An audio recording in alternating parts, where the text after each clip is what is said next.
सभी को नमस्कार। पिंकी हिंदी पाठशाला में आप सबका स्वागत है। आज का हमारा विषय है आदिकालीन कविता की प्रवृत्तियाँ। ये हमारी आदिकाल को लेकर तीसरी क्लास है और जो बच्चे नए हैं जिन्होंने क्लास नहीं देखी वो चैनल पर जाएं और प्लेलिस्ट है हिंदी साहित्य के इतिहास के नाम से, तो वहाँ जाके आप इसकी बाकी की वीडियोज़ या पिछली प्रीवियस वीडियोज़ देख सकते हैं। तो आज की हम आदिकाल से संबंधित क्लास अपनी शुरू करते हैं। आदिकालीन हिंदी कविता की प्रमुख प्रवृत्तियों पर प्रकाश डालिए। आदिकालीन हिंदी साहित्य की प्रवृत्तियाँ हिंदी साहित्य के इतिहास में संवत 1050 से 1375 तक का साहित्य आदिकाल के नाम से जाना जाता है, जो कि हमने पहले पढ़ चुके हैं। इस कालखंड में विभिन्न कवियों, नाथों, सिद्धों ने अपने काव्य में हिंदी साहित्य की श्रीवृद्धि की है। आचार्य रामचंद्र शुक्ल ने इस काल में रासो काव्य की अधिकता तथा उनमें वीरता की प्रमुख प्रवृत्ति के आधार पर इसका नाम वीरगाथा काल रखा था। किसकी वजह से? रासो काव्य की अधिकता तथा उसमें वीरता की प्रमुख प्रवृत्ति के आधार पर रामचंद्र शुक्ल ने इसका नाम क्या रखा था? वीरगाथा काल। परंतु वर्तमान परिप्रेक्ष्य में यह नामुचित प्रतीत नहीं होता। जब हम हिंदी साहित्य के आदिकाल का व्यापक दृष्टिकोण से अध्ययन करते हैं तब हमारे सामने इस काल के साहित्य की निम्नलिखित विशेषताएं उभर कर आती हैं। सबसे पहले बात करते हैं वीर रस प्रधान काव्य, जो कि आदिकाल की प्रवृत्तियों की बात कर रहे हैं हम।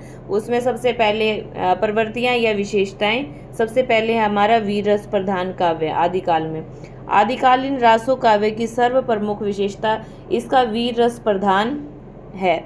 इस काल में चूंकि भारत के विभिन्न राज्यों पर विदेशी आक्रांतकाओं के आक्रमण होने लगे थे और ये आक्रांता न केवल यहाँ फूट पाट करते थे अपितु अपना राज्य भी स्थापित करना चाहते थे। अतः इस युग के प्राय प्रत्येक कवि ने अपने अपने राजाओं व प्रजा में जोश उत्पन्न करने के लिए वीर रस प्रधान काव्य की रचना की। पृथ्वीराज रासों में चंद्रबरदाई पृथ्वीराज की गौरी का वध करने के लिए उकसाते हुए कहते हैं कि 4 बांस 24 गज 8 अंगुल प्रणाम, दाऊद में सुल्तान है मत चूके चौहान। ये आप उदाहरण के तौर पर दे सकते हैं। इनकी जो आदिकाल की हैं रचनाओं की जो पंक्तियाँ, वो एग्ज़ाम में अगर आप लिखने बैठेंगे तो आप प्रॉपर कोई पंक्तियां हैं जो आसान है वो मैं आगे करवाऊंगी, पर कुछ पंक्तियां हैं कि आप उनको याद नहीं कर सकते, कि काफ़ी टफ हैं। इसलिए जो आपको 2-4 पंक्तियां याद हो सिर्फ आप उनका ही उदाहरण दें, ना कि गलत लिखने से अच्छा है कि हम कम उदाहरण दें, वो ठीक है। परंतु ऐसा नहीं है कि इस काल के काव्य में अन्य रसों की कमी हो। श्रृंगार रस की इस काल का प्रमुख रस रहा है। संदेश, बिचलदेव रासो, पृथ्वीराज रासो आदि सभी में इसके दोनों पक्षों का चित्रण हुआ है। इसके अलावा इस साहित्य में स्थान स्थान पर सभी नव रसों का क्या है? प्रयोग हुआ है। फिर बात करते हैं दूसरे नंबर पर संदिग्ध रचनाएं। आदिकाल में संदिग्ध रचनाएं भी कुछ पाई गई हैं। इस काल में प्राप्त होने वाली वीर गाथात्मक रचनाओं में प्रामाणिकता संदिग्ध है। मनमत पृथ्वीराज रासो हो गया, बीसलदेव रासो, कुमार रासो, परमार रासो, इनकी जो प्रामाणिकता है कुछ विद्वान इनको संदेह की दृष्टि से देखते हैं, इनमें संदेह उत्पन्न होता है। जिनमें ये रचनाएं हैं पृथ्वीराज रासो, बीसलदेव रासो, कुमार रासो और परमार रासो। इन काव्य रचनाओं में अनेक शताब्दियों तक परिवर्तन होते चले गए। परवर्ती कवियों ने भी अपने आश्रयदाताओं में के वीरतापूर्ण प्रसंगों को इसमें जोड़ दिया। अब बात करते हैं बीसलदेव रासो का उदाहरण लो। इसके कवि जो नरपति नाले हैं, यूँ तो स्वयं को बीसलदेव का समकालीन कहते हैं, लेकिन काव्य रचना में कुछ ऐसी घटनाओं को भी जोड़ दिया है जो बीसलदेव के बाद घटित हुई थी। पृथ्वीराज रासो में भी कुछ ऐसी घटनाएं जोड़ दी गई हैं जो किसी भी दृष्टि से प्रमाणिक प्रतीत नहीं होती। यूँ तो कुमार रासो परंपरा की प्रथम रचना कही जा सकती है, लेकिन 16वीं शताब्दी तक की घटनाएं जोड़ दी गई हैं। उधर परमार रासो का स्वरूप आला के मूल रूप में बदला हुआ प्रतीत होता है। इस प्रकार हम देखते हैं कि इन सभी रचनाओं की घटना किसी भी दृष्टि से प्रमाणिक नहीं कही जा सकती। एग्जाम की दृष्टि से काफ़ी महत्वपूर्ण प्रश्न बनता है ये आदिकाल की विशेषताएं, तो आप इसको ध्यान से देखें, खुद लिखने की प्रैक्टिस करें, अपने नोट्स बनाएं। वीडियो के माध्यम से आप इसकी हेल्प ले सकते हैं, अपने स्वयं के नोट्स बनाएं। ऐतिहासिकता का अभाव।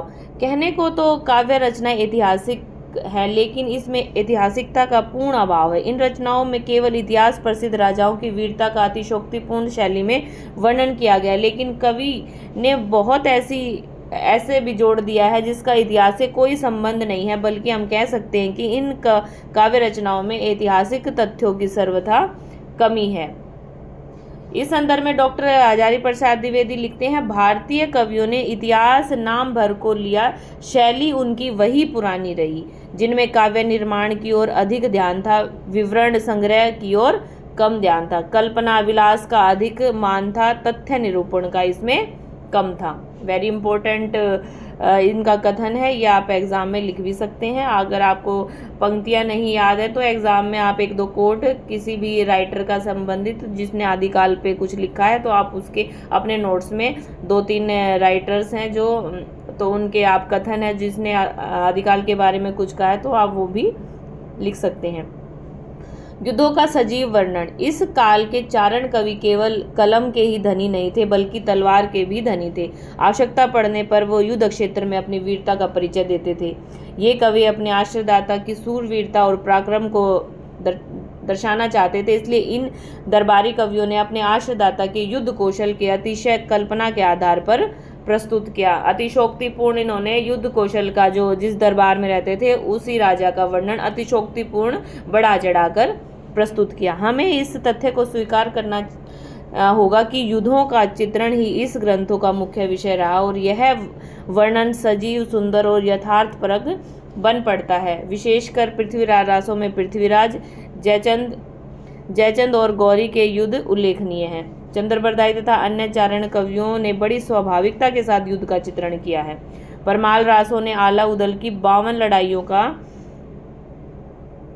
जो चित्रण किया है वह बेमिसाल बन पड़ता है। आगे है, सत्य तो यह है कि आदिकालीन वीर गाथात्मक साहित्य युद्धों के वर्णन में अपना कोई सानी ही नहीं रखता। जब दोनों ओर की सेनाएं युद्ध क्षेत्र में एकत्रित होकर युद्ध करती हैं और एक दूसरे पर आक्रमण करती है, तब पाठक भी इस वर्णन को पढ़कर दंग रह जाता है। इसका कुछ उदाहरण है, युद्ध के कैसे वर्णन दिए गए हैं। ना भी दो तो आप चलेगा, क्योंकि हमारे पास इतना समय भी नहीं है कि हम पंक्तियों को सोचें। हमारे पास समय सीमा भी है और हमने 10-12 मिनट में अपने क्वेश्चन को लिखना भी है। तो कुछ महत्वपूर्ण पंक्तियां हैं जो बिल्कुल आपने वो छोड़नी नहीं है, अपने नोट्स बनाएं। तो ये सब चीज़ें आप विशेष ध्यान रखें। अतिशयोक्तिपूर्ण शैली में आश्रयदाताओं का यशोगान किया गया है। इसमें पूर्ण शैली मतलब अपने राजाओं जिस राजा के आश्रय में रहते थे कवि, उन्हीं की जो वीरता है युद्ध की वीरताओं में उनका बढ़ा चढ़ाकर वर्णन किया है। इस काल के प्राय सभी कवि दरबारी कवि थे।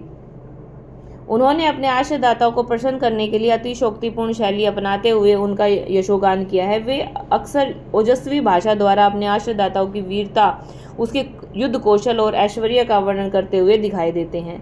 जिसका खाना उसका गाना उक्ति के अनुसार अपने चरित्र नायक की श्रेष्ठता का प्रतिपादन करते थे और शत्रु राजा को हीन सिद्ध करते थे। ये कवि आश्रयदाताओं के मित्र भी होते थे, अतः उनकी आजीविका आश्रयदाताओं पर ही निर्भर होती थी। जब जीविका आश्रयदाताओं पर निर्भर होगी तो भाई उसी का ही यशोगान करेंगे बढ़ा चढ़ाकर। दूसरा, इस युग में 150 गांवों को ही राजा अपना राष्ट्र मान लेता था। उस समय राजा शब्द का प्रयोग बड़े सीमित अर्थ में होता था। पड़ोसी राज्य के पतन को देखकर राजा और राजकवि दोनों ही प्रसन्न होते थे। यही कारण है कि इस युग में कुछ ऐसे भी कवि हुए हैं जिन्होंने जयचंद की प्रशंसा में भी अतिशयोक्तिपूर्ण वर्णन किया है। अगला पॉइंट है हमारा धार्मिक एवं लौकिक साहित्य। ऐसा नहीं है कि इस काल में केवल वीर रस का ही काव्य लिखा गया। इस काल के विभिन्न कवियों ने धार्मिक एवं लौकिक साहित्य भी प्रचुर मात्रा में लिखा है। जहाँ जैनों, सिद्धों और नाथों ने इस काल के विभिन्न पौराणिक व्याख्यानों के आधार पर पदमचर्यो, भविष्यत कहा, व्रत, बाहुबली, रास जैसे धार्मिक साहित्य की रचना की। वहीं अब्दुल रहमान संदेश राशक, विद्यापति की पदावली, अमीर खुसरो का काव्य लौकिक साहित्य की छटा बिखेरता है। आगे बात करते हैं वस्तु वर्णन और प्रकृति वर्णन। रासो काव्य के कवियों की रुचि प्राय अनेक प्रकार के वर्णनों में रही है। इन कवियों ने अपनी रचनाओं में अपने आश्रयदाता और राजाओं की शूरवीरता, पराक्रम, युद्ध, शत्रु विजय, रणसज्जा, आखेट आदि का अतिशोक्तिपूर्ण वर्णन किया है। इन कवियों ने अपने आश्रयदाता राजाओं को सिंह के समान वीर कहा है। जब ये धरती पर कदम रखते हैं तो मानो धरती भी कांपने लगती है। चारण कवि प्राय नाम परिगणन शैली का ही अनुसरण करते हैं। प्रकृति वर्णन की बात करते हैं। भारतीय कवियों में प्राकृतिक वर्णन सर्वाधिक हुआ है। रासो काव्य भी इसका अपवाद नहीं है। रासो काव्य के भाट कवियों की प्रकृति में बड़ी रुचि रही है। इन्होंने प्रकृति के आलंबन और उद्दीपन दोनों रूपों का क्या है वर्णन किया है। इन कवियों ने प्राकृतिक दृश्यों का मानवीकरण भी किया है। ये प्रकृति को दूती के रूप में और अलंकारिक रूप में प्रस्तुत करते हैं। संयोगावस्था में जहाँ प्रकृति का सुखद चित्रण किया गया है, वहीं वियोगावस्था में प्राकृतिक चित्रण दुखदायी हो जाता है। कवि ने जहाँ प्रकृति के वर्णन में नाम परिगणन शैली का प्रयोग किया है, वहाँ वर्णन में निरस्ता आ गई है। आगे बात करते हैं जनजीवन के प्रति उपेक्षा भाव। रासो काव्य की रचना करने वाले कवियों ने जन सामान्य के दुख सुख, उनकी व्यथा आदि का कहीं चित्रण नहीं किया। मतलब आम आदमी की समस्या को कहीं दिखाया नहीं गया, यथार्थ को नहीं दिखाया, बस अतिशोक्तिपूर्ण क्या है राजाओं का वर्णन कर दिया अतिशोक्तिपूर्ण, और जो जनता पर जो दुख है, कठिनाई है, उसको सामने नहीं लेके आए। इसका कारण यह है कि इस युग के कवि प्राय किसी राजा या सामंत के आश्रम में रहते थे। ये सदैव अपने आश्रयदाताओं की प्रशंसा में ही काव्य लिखा करते थे। इन कवियों ने केवल स्वामिन सुखाए के सिद्धांत पर ही रचनाएं लिखी हैं। वेरी इंपॉर्टेंट, जो आदिकाल के कवि हैं उन्होंने स्वामिन सुखाए के सिद्धांत पर ही रचना लिखी है। स्वयं का सुख होना चाहिए, बस इसी को सिद्धांत मान लिया अपनी रचना में। ये कवि इन राजाओं के यश का गान करते थे और उनसे इनाम पाते थे। अतः रासो काव्य के रचयिता चारण और भाट कवि राज दरबारी कवि होने के कारण राज दरबार तक ही सीमित रह गए। उदाहरण के लिए पृथ्वीराज रासो और परमाल रासो रचनाओं में केवल आश्रयदाता राजाओं के ही चरित्र का बढ़ा चढ़ाकर वर्णन किया गया है।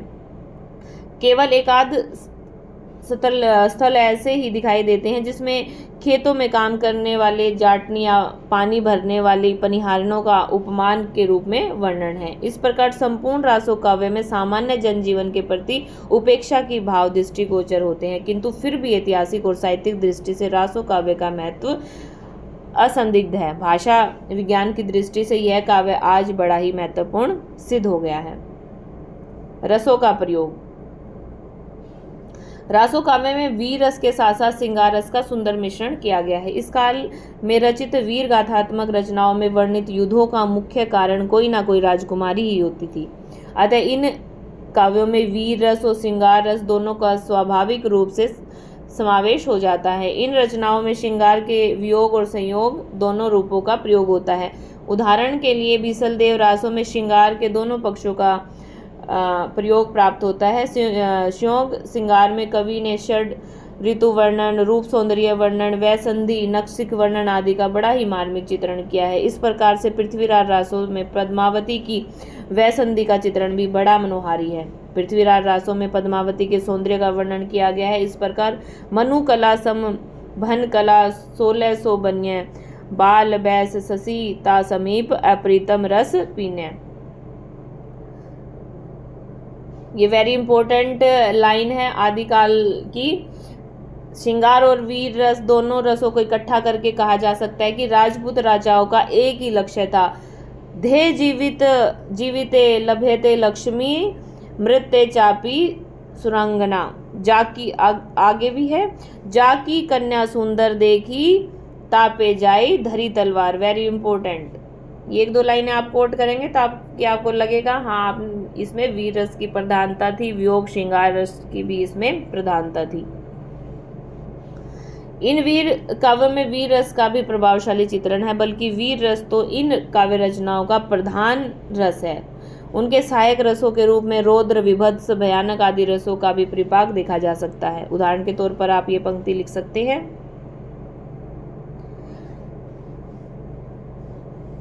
फिर बात करते हैं काव्य रूप और भाषा की।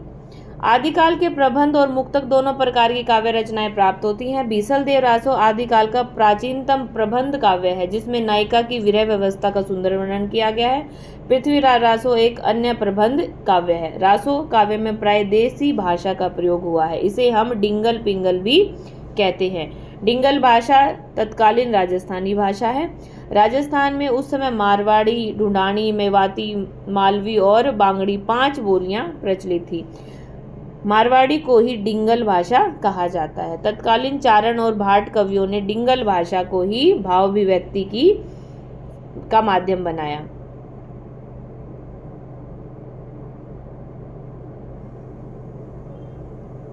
आगे बात करते हैं। इसके अतिरिक्त रासो काव्य में पिंगल भाषा का भी सफल प्रयोग देखा जा सकता है। पिंगल भाषा तत्कालीन ब्रज भाषा कही जा सकती है। वैसे भी राजस्थान और ब्रज क्षेत्र की सीमाएं आपस में मिलती हैं। फलस्वरूप चारण कवियों ने जहां डिंगल भाषा को वीर रस की अभिव्यक्ति का साधन बनाया, वहां श्रृंगार वर्णन के लिए उन्होंने पिंगल भाषा का प्रयोग किया। वेरी इंपॉर्टेंट, जो रचनाएं इन्होंने वीर रस की लिखी उसमें डिंगल भाषा का प्रयोग किया, और जो श्रृंगार रस की जो इन्होंने रचनाएं लिखी उसमें कौन सी भाषा का, पिंगल भाषा, ब्रज भाषा का प्रयोग किया।